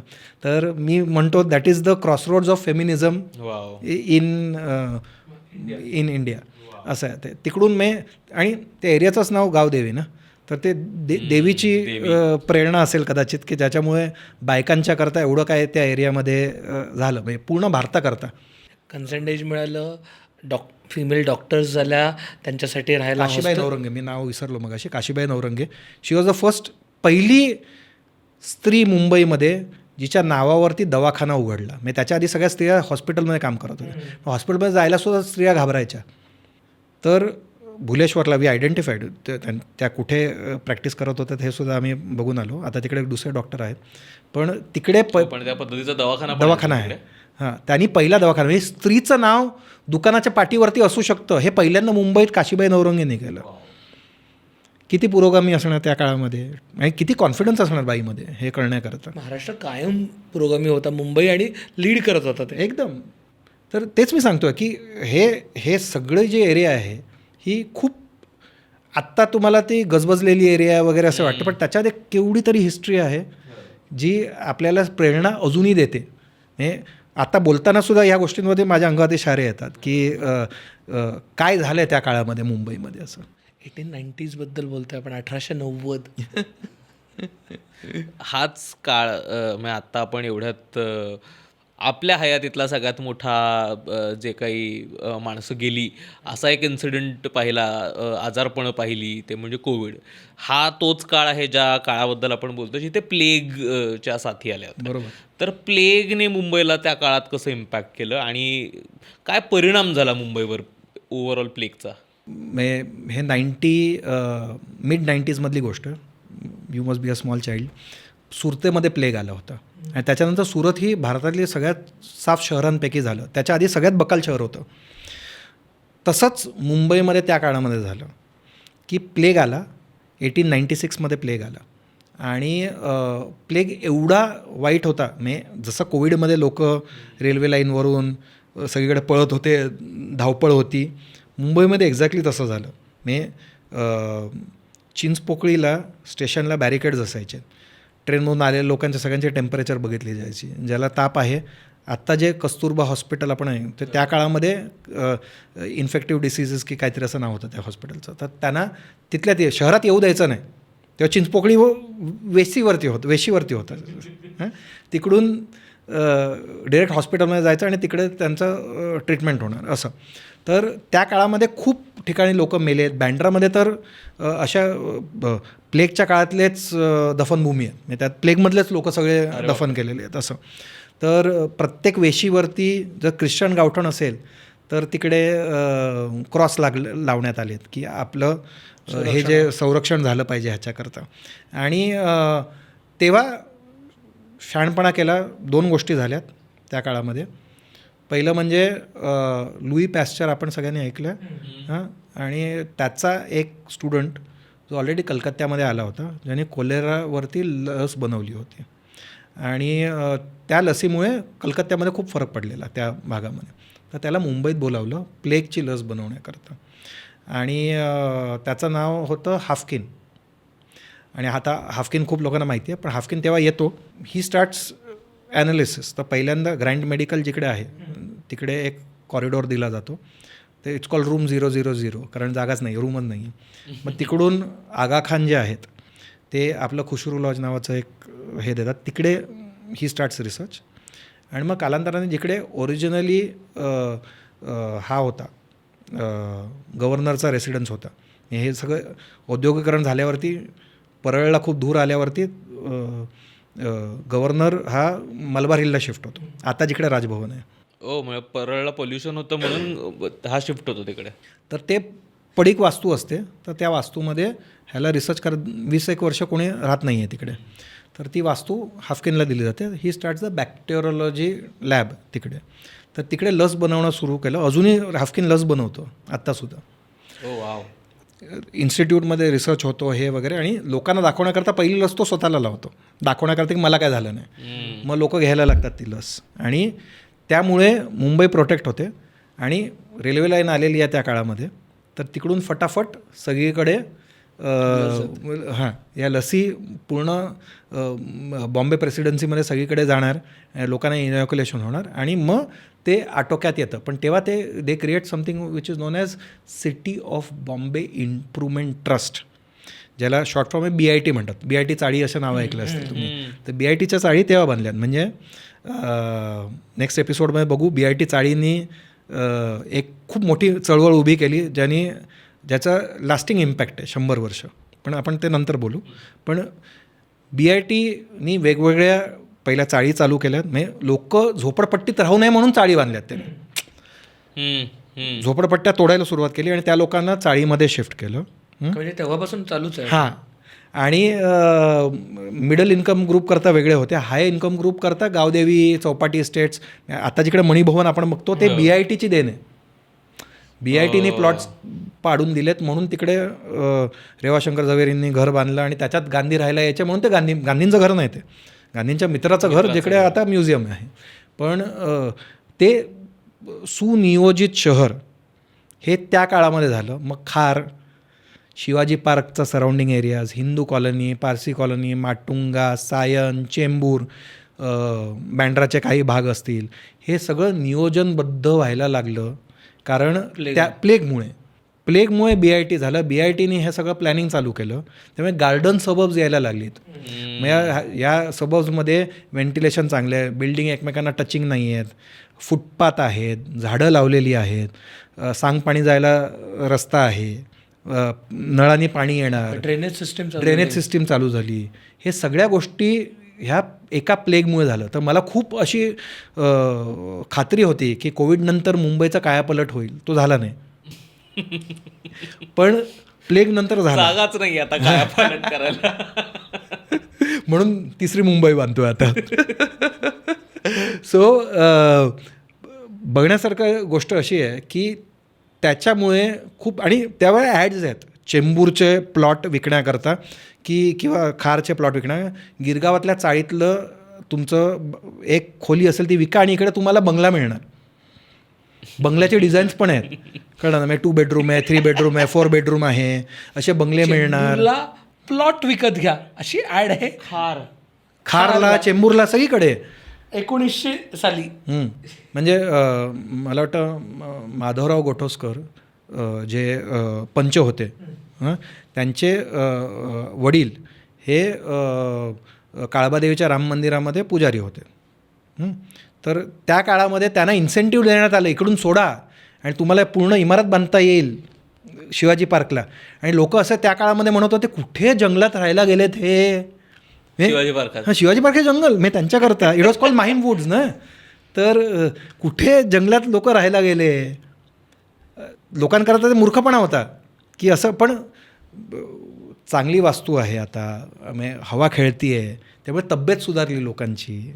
मुंबईमध्ये खूप फरक पडला, आणि मग जागोजागी हॉस्पिटल्स बांधली, सगळ्या जे ॲम्युनिटीज त्या काळामध्ये आल्यात ह्या तेव्हापासून आहेत. प्लेगमध्ये जे प्लॅनिंग झालं ते मुंबईला अजूनही तारून धरतं आहे टू अ ग्रेट एक्सटेंट. बापरे, मग we fell to a great extent त्याच्यानंतर काही करायला. मुंबई फिनिक्स शहर आहे, म्हणजे बेसिकली प्रत्येक वेळेला ज्या वेळेला त्याला ठोसा मारला त्यांनी अजून मोठ्याने ठोसा देऊन परत उभं राहिलं. 100%. आता आपण बोललो की या काळात प्लॅनिंग आलं आणि कोणत्याही सिटी प्लॅनिंगचा 2 मेजर पार्ट असतात ते म्हणजे पाणी. रस्त्यांबद्दल बोललो आपण, बाकी अर्बन ह्याच्याबद्दल बोललो. पाणी आणि इलेक्ट्रिसिटी कधी आली मुंबईत? कारण का मुंबई म्हणजे अर्थात मुंबई पहिलं शहर आहे जिथे इलेक्ट्रिसिटी आली, पण आली कधी? इलेक्ट्रिसिटी आधी मला वाटतं 1880मध्ये क्रॉफर्ड मार्केटला बनवण्याकरता एक छोटं प्लांट लावलेलं होतं कोळशाचं, ज्याच्यावरून इलेक्ट्रिसिटीने इल्युमिनेट केलं. मग एक कसारा बेसिन माझगावला आहे, तिकडून इलेक्ट्रिसिटी सप्लाय व्हायला लागली. पण फायनली जेव्हा पुण्याच्या साईडनी आम्हाला इलेक्ट्रिसिटी आली ती म्हणजे टाटाने हायड्रो इलेक्ट्रिक प्रोजेक्ट्स बांधलीत. हे भिवपुरी, भिरा, खोपोली वगैरे वगैरे ही तिकडून इलेक्ट्रिसिटी यायला लागली. तर 1908च्या आसपास पहिल्यांदा तिकडून यायला लागली आणि त्याच्यानंतर ती कॉन्सेप्ट सेलिंग करावं लागलं लोकांना. म्हणजे की लोकांना माहितीच नाही इलेक्ट्रिसिटी काय असते. तर कुलाबाला जिकडे आता डेपो आहे BESTचा, तर तिकडे एक अशी रूम बनवली ज्याच्यामध्ये दाखवलं की आता बघा असं बटन ऑन केलं की लाईट येतो, बटन ऑफ केलं की लाईट बंद होतो, बटन ऑन केलं की पंखे चालतात, इकडे टोस्टर असू शकतो ज्याच्यामध्ये तुम्ही ब्रेड गरम करू शकता वगैरे जे काय असेल ते त्या काळामध्ये गोष्टी. की म्हणजे नंतरच्या ॲड्स पण आहेत की पारशीबाई काहीतरी छान फ्रीजमध्ये ठेवते की आता माझं जेवण खराब होणार नाही वगैरे असं. म्हणजे लोक हे अशा ॲड्स आहेत की तुम्ही इलेक्ट्रिसिटी विकत घ्यावी आणि यू कॅन एक्सपिरियन्स इट. म्हणजे आता जसं ॲपलचे एक्सपिरियन्स सेंटर असतं ना, तसं त्या काळामध्ये इलेक्ट्रिसिटीचं एक्सपिरियन्स सेंटर होतं. आणि ते होतं कोणाचं? तर BESTचं. आणि BEST म्हणजे ओरिजिनल ट्रॅमवाले लोक होते, ते BEST झाले, बॉम्बे इलेक्ट्रिक सप्लाय अँड ट्रॅमवेज. का? तर त्यांना जगाच्या पाठीवरती कुठेही अशी कंपनी आहे जे ट्रान्सपोर्ट चालवतं आणि इलेक्ट्रिसिटी पण देतं. इकडे काय झालं, ते ट्रॅम्स चालवत होते, घोड्याच्या ट्रॅम्स बंद करून ते इलेक्ट्रिफाय करायच्या. तर त्यांनाच सांगितलं तुम्ही इलेक्ट्रिक करणार तर बाकीच्या शहराला सुद्धा तुम्हीच द्या. त्यामुळे BEST डज बोथ, की इलेक्ट्रिसिटी सुद्धा देतं आणि आता बसेस चालवतं. ते बसेस 1925मध्ये येतात, पण त्याच्या आधी हे इकडे सगळं अरेंजमेंट इलेक्ट्रिसिटी डिस्ट्रीब्युशनची जी ही होते ही मुंबईत यायला लागते. तर तिकडून आलेलं हे परळला येतं, परळला जंक्शन आहे, तिकडून मुंबईमध्ये डिस्ट्रीब्यूट होतं. हे पूर्ण जे इलेक्ट्रिसिटी जी येते पायलॉन्सवरून येते ती परळहून सगळीकडे डिस्ट्रीब्युशन चालू होतं आणि पूर्ण मुंबईभर ते पसरतं नंतर. तर that is how we ended up getting electricity at that point of time. But electricity makes a difference ना, कारण थिंग्ज आर इल्युमिनेटेड. आधी गॅसवरती दिवे होते, आता इलेक्ट्रिसिटीवरती दिवे आलेत रस्त्यावरती. त्यामुळे तो फरक पडला. कारण आधी त्याच्यावरून तो शब्द येतो ना घासलेट, कारण गॅस लाईट आणि रॉकेल येतो रॉक ऑईलपासून. हे सगळे गोष्टी ज्या आपण मुंबईचे दिवे लावण्याकरता, म्हणजे तो घासलेटवाला प्रत्येक पोलवरती लाईट लावत चालत जायचा आणि त्यापाठी पोरं फिरायचे बघण्याकरता. की त्याचं एक स्मारक आहे GPOच्या समोर बघितलं तर, एक कबूतरखाना आहे तिकडे, घासलेटवाल्याचं स्मारक आहे. तो असा चढून लाईट लावतो असं एक स्मारक बनवलेलं आहे छोटंसं. तेव्हा ती जादूच आहे ना, कारण मी असा लाईट लावताना बघितलंच नाही आहे. सो आणि electricity really transforms the city totally. म्हणजे सगळ्याच गोष्टी, म्हणजे पुढे जाऊन जेव्हा थिएटर्स येतील तेव्हा एअर कंडिशनिंग होईल, हे होईल, ते हे केलं म्हणून फ्युचरमध्ये सगळ्या गोष्टी येणार आहेत त्याच्यामध्ये. आता आपण थिएटरबद्दल बोललोच आहे. Mumbai is equal to Bollywood असं जे काही समीकरण आहे ते पण कदाचित याच टाईममध्ये सुरू झालं असावं. जर आपण थिएटरबद्दल बोलतोय तर बॉलिवूड कधी इमर्ज होतं आणि ही मुंबई मायानगरी, सपनों का शहर वगैरे कधी बनायला लागते? तर कसं आहे, 1896 वॉटसन हॉटेल म्हणून आहे काळा घोड्याला, आणि तिकडे लुमियर ब्रदर्स हे जे पहिले इन्व्हेंट करतात चलचित्र फिल्म्स बनवणं, ते विदिन अ इयर, म्हणजे त्यांनी इन्व्हेंट केल्याच्या 1 वर्षाच्या आतमध्ये मुंबईला धडकतात. आणि पूर्ण आशिया खंडातला पहिला फिल्म शो हा मुंबईत होतो 1896मध्ये. आणि त्या छोट्या छोट्या फिल्म्स आहेत, अजूनही तुम्ही लुमियर ब्रदर्स केलं तर तुम्हाला त्या मिळणार सगळ्या फिल्म. म्हणजे ते काहीतरी काही सेकंदांच्या फिल्म्स आहेत, ते train coming to a station वगैरे अशा कळलं, workers coming out of a factory, आणि ते श्रीमंत लोकांना दाखवल्या. मी आत्ताच्या ह्याच्यामध्ये 10,000 रुपयाचं तिकीट होतं आणि ते लोकांनी घेतलं, हे जे श्रीमंत लोक होते. असं सांगितलं जातं की ते train is coming to the station हे बघितलं ते कोणी असं चलचित्र पाहिलंच नव्हतं ना आधी. It is a invention of the century वगैरे असं ते ॲड्स होतात तेव्हा. आणि ती ट्रेन आल्यावरती खूपशा बायका डायनिंग टेबलच्या खालती गेल्यात कारण त्यांना वाटलं ती खरीच ट्रेन अंगावरती येते. असं कोणीच पाहिलं नाही ना आयुष्यामध्ये असं चलचित्र जे बघितले होते. आणि त्यामुळे मुंबईमध्ये खूप लोक इंटरेस्ट घ्यायला लागतात. त्याच्या 5-1 वर्षानंतर पहिली डॉक्युमेंटरी बनते मुंबईमध्ये. HS भाटवडेकर म्हणून एक मराठी माणूस, सावेदादा म्हणायचे त्यांना, मी कनेक्शन काय मला माहिती आहे नावांमध्ये, पण सावेदादा म्हणायचे HS भाटवडेकर. ते 1901मध्ये पहिली डॉक्युमेंटरी बनवतात. आणि नंतर 2 दादासाहेब आहेत, द टेल ऑफ 2 दादासाहेब्स. एक दादासाहेब तोरणे आहेत आणि एक दादासाहेब फाळके आहेत. कोण जनक आहे फिल्म जगताचा भारतामध्ये ह्याच्यावरती वाद असू शकतो. कारण तोरणेंनी जे बनवलं ते एका नाटकाचं रेकॉर्डिंग होतं, ते फुल लेंथ नव्हतं आणि त्याचं प्रोसेसिंग भारतात झालं नाही. या 3 टेक्निकल टर्म्समुळे तो जो क्राऊन आहे तो दादासाहेब फाळकेंना जातो. आणि हरिश्चंद्राची फॅक्टरी सगळ्यांनीच पाहिलेलं आहे की किती परिश्रम त्यांनी घेतलेत पहिला चित्रपट बनवण्याकरता. पहिल्या चित्रपटामध्ये कोणीच स्त्रीने काम केलेलं नव्हतं कारण मिळतच नव्हतं त्यांना. मग दुसऱ्या ह्याच्याने मोहिनी भस्मासूर चित्रपटामध्ये पहिल्यांदा आपण मगाशी म्हटलं तसं कमलाबाई गोखले आणि दुर्गाबाई कामत ह्या पहिल्या भारतीय ॲक्ट्रेसेस झाल्यात त्या काळामध्ये. महत्त्व काय होतं की इकडे थिएटर ट्रेडिशन ऑलरेडी होतं, थिएटर हॉल्स होते, त्यामुळे ते फटकन सिनेमागृहामध्ये कन्वर्ट टेम्पररी करता येत होते त्या काळामध्ये. आणि मुंबईमध्ये ऑलरेडी एक त्याच काही दिवसापूर्वीच उत्तर भारतातले आर्टिस्ट सांगतात की मुंबई किती छान आहे परफॉर्मन्स करतात, की इकडे लोक पैसे देऊन येतात, आमच्याकडे फुकटात बघायचं असतं सगळ्यांना नाटक वगैरे असं. मला वाटतं हिमानी शिवपुरी किंवा कोणीतरी म्हणत होते. तर तसं आहे, त्या काळापासून रसिक जनता ही मुंबईमध्ये आहे. त्यामुळे ते ट्रान्झिशन खूप इझिली झालं. पुढच्या भागात बघू की कसं लाहोर आणि कलकत्तासह कम्पीट करत होतं हिंदी चित्रपट, पण त्यांचं काय झालं आणि त्या का मुंबई आली हे पुढच्या एपिसोडमध्ये बघू. पण ह्या एपिसोडमध्ये आत्ता जस्ट सुरू झालं आहे चित्रपट बनवणं. फाळकेंनी चालू केलं. फाळके मराठी आहेत आणि म्हणून महाराष्ट्रामध्ये फिल्म इंडस्ट्री आहे. बोलपट्ट नंतर येणार आहे ना, त्यामुळे हे पहिला चित्रपट मराठी बोलण्याचा प्रश्नच नाही आहे. तो मराठी चित्रपट होता की हिंदी होता की उर्दू इंग्रजी काहीच फरक पडत नाही कारण तो बोलपट नव्हता, युनिव्हर्सल आहे. या काळात स्पेसिफिकली पहिल्यांदा शहरामध्ये एवढा मोठा लेबरचा इन्फ्लो झाला आहे. तर अर्थात लेबर इन्फ्लो झाला आहे, नवीन इंडस्ट्रियलायझेशन झालं आहे. तर लेबर मुवमेंट याच दरम्यान चालू झाली का ती नंतर चालू झाली? नाही, याच दरम्यान झाली. कसं आहे, त्या काळामध्ये रेग्युलेशन नव्हतं काय, किती वेळ काम करतं, कोण काम करतं. 8 वर्षाचं पोर असलं तरी ते मिलमध्ये कामाला 16 तास काम करवायचे. बापरे. 7 दिवस. मग आता आपल्याला खूप वाटतं की सॅटर्डे संडे ऑफ वगैरे, एकही दिवस नाही. मला वाटतं महिन्यातून एकदा काय अमावास्याला सुट्टी असेल तर, आणि मग दिवाळीला सुट्टी, गणपतीला सुट्टी. अमावास्याला सुट्टी म्हणजे महिन्यातून एकदा. अजूनही कामगार वर्ग तू बघितलास, सुतार असतील, हे असतील, असं अमावास्याला काम करत नाही. We don't have a concept of a weekly off, monthly off traditionally. म्हणजे जर अमावस्या टू अमावस्या सुट्टी असायची. तर आत्ता फरक जो आहे की एका मराठी माणसाने लढा दिला, त्याकरता पूर्ण भारतामध्ये सगळेजण संडे एन्जॉय करू शकतात. आणि त्या माणसाचं नाव नारायण मेघाजी लोखंडे. हे पहिले लेबर ॲक्टिव्हिस्ट भारतामध्ये.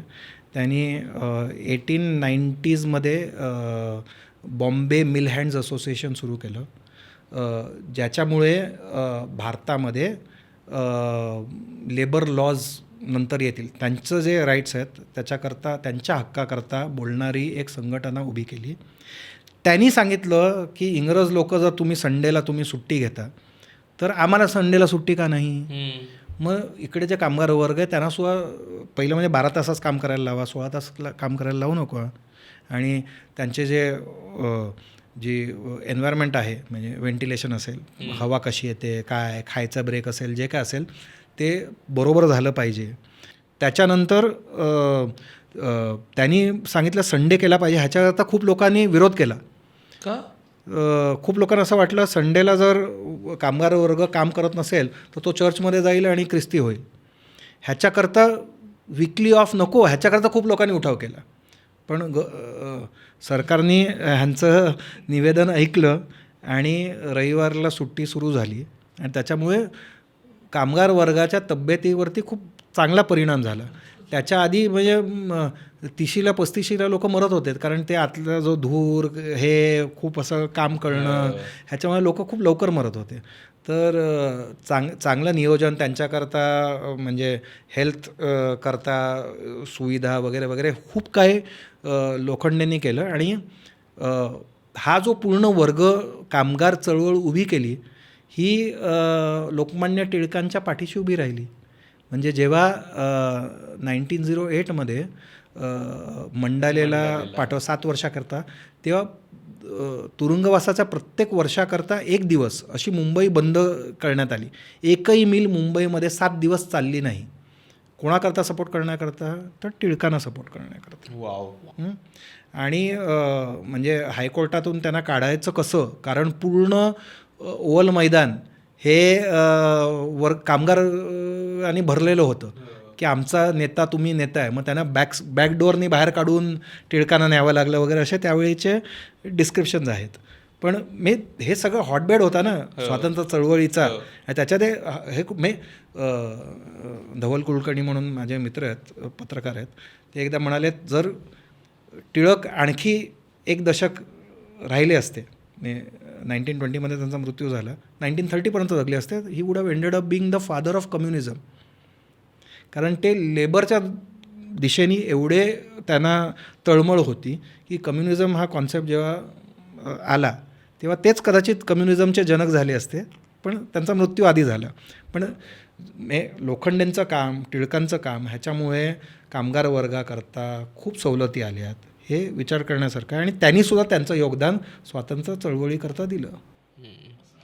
स्वातंत्र्य चळवळ, कारण आता ज्या अर्थी आपण या टप्प्याबद्दल बोलतोय जिथे टिळकांचा उल्लेख आहे आणि ते इतके ॲक्टिव्ह होते या सगळ्या वेळात, तर स्वातंत्र्य चळवळीच्या काळामध्ये ज्यावेळेस ती आता चळवळ जोर धरती आहे, आता लोकांना जाणवायला लागलं आहे की यांना बाहेर काढलं पाहिजे इंग्रजांना, अशा काळात मुंबई काय करत होतं? काँग्रेसचा जन्मच मुंबईमध्ये. आणि तर 1883मध्ये पुण्याला, आपण जिकडे आहोत तिकडे ॲक्च्युली काँग्रेसचा जन्म होणार होता. पण त्या काळात प्लेग आलेला पुण्यामध्ये. लास्ट मिनिट तेजपाल हॉल म्हणून जो आहे गोवालिया टँकला लागून, तिकडे ती सभा भरण्यात आली आणि भारतातून वेगळ्या, त्याच्या आधी प्रयत्न होते बॉम्बे असोसिएशन वगैरे असे वेगवेगळे जे मागणार, पण ते तुटक होते. पॅन इंडिया म्हणजे अखिल भारतीय चळवळ उभी करणार स्वातंत्र्याकरता हे काँग्रेसचं तेव्हा संघटन झालं. आणि मग वेगवेगळ्या ठिकाणी त्यांच्या सभा व्हायला लागल्यात, वेगवेगळे लोक जुळायला लागले.